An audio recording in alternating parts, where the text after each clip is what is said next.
Hi, this is Dan Sullivan. I'd like to welcome you to the Multiplier Mindset Podcast. I was born in 1944, and I'm the fifth child out of seven children in a farm family. So the farm was a produce farm, so we raised sweet corn and field tomatoes, and my father had a greenhouse and peppers and things that could be sold the same day or to the market. We lived near Cleveland, Ohio.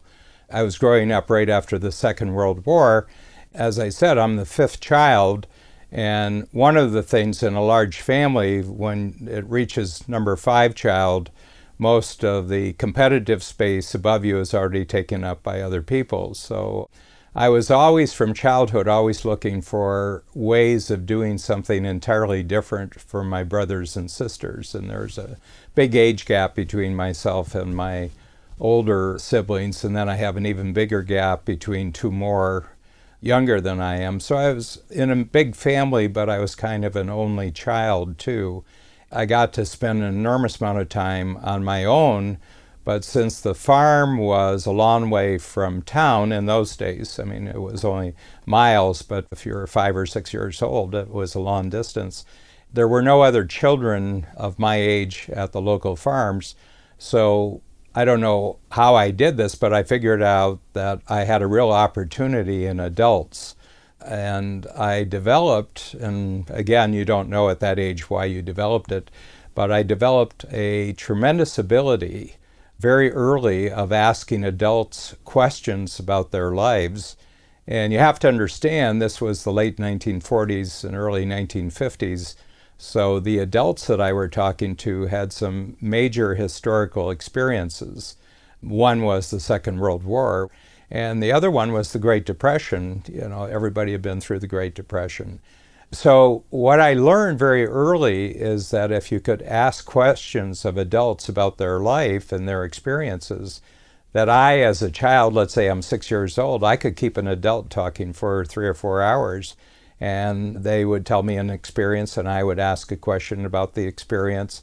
And there's something I discovered later extraordinarily charming about a child who asks very interesting questions about an adult's experience. Adults will take an enormous amount of time to explain things to a child. So in a certain sense, I had discovered this secret world of adults. And none of the other kids in my family really knew about this. And later, when I got to school, I found none of the other children had this ability to talk to adults. One particular example, the next door neighbor was a woman who, when I was 6 years old, was 78 years old. So this would be 1950, so she was born in the 1870s. And I would just spend hours with her in her parlor where she would feed me milk and cookies, and I would ask her about what it was like to grow up on a farm where you didn't have electricity, where you didn't have tractors, where you didn't have trucks. She was born before there were radios, long before telephones were installed in farmhouses, and long before there were movies, long before all the things that we think of in modern life.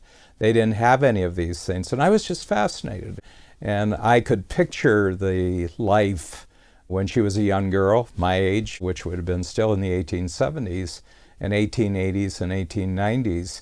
And I got very, very interested. And then I learned how to read as soon as I possibly could. So she would tell me about incidents, and I would go to the Encyclopedia Britannica, and I would look up the incident, and then I would go back to her, and I said, I read all about that, and that's very interesting what you told me, and I didn't know this.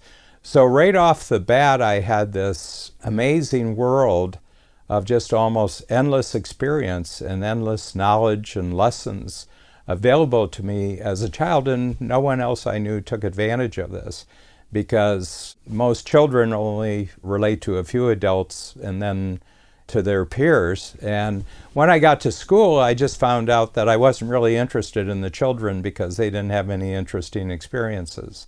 So right from the beginning, my whole horizon as I was growing up was being in touch with adult experiences. And when I think back, because I've spent the last 42 years as a coach, that I think that the reason I became a strategic coach is because I had already developed a great skill when I was very young to be able to ask great questions.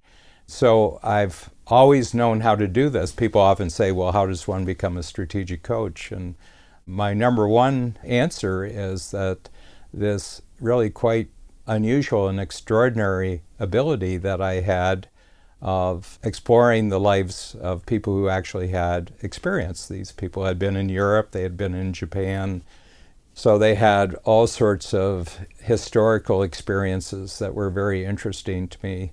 And it just seemed like such a big world that was so much bigger than most children's world. As a result of that, I never got caught up in television, and I never really got caught up in a lot of activities that my age group did, but I was always intensely interested in people who had lived 40, 50, 60, 70 years and had been born a half a century before me. Something else that I discovered later because Mrs. Wetzel died, I think, about age 80, maybe 2 or 3 years after I'd started talking to her. I talked to my mother later, this is very much later, I must have been in my 20s, when my mother said, you know, you used to go over and see Mrs. Wetzel, do you remember that? And I said, oh yeah, I remember Mrs. Wetzel. My mother said, you don't know, but she would phone me after you would come, and she would say, you know, Danny was over again today, and you know, we just talk and talk and talk, and I don't know what it is, but after he's been over for a couple hours and he's been asking me questions, I always feel better. I always feel better. And she says, I remember things I'd never remembered before. So the second thing I learned about this is that if you can ask people questions that they've never thought about before, they discover new things about themselves, and they get a huge energy boost out of the answers that are suddenly created in their brain. So if you put all the experience I've talked about here, you can begin to see the foundation skills that then led me in my 30s to actually create Strategic Coach and spend the next 40 years doing essentially what I've been doing when I was 6 years old, except charging for it.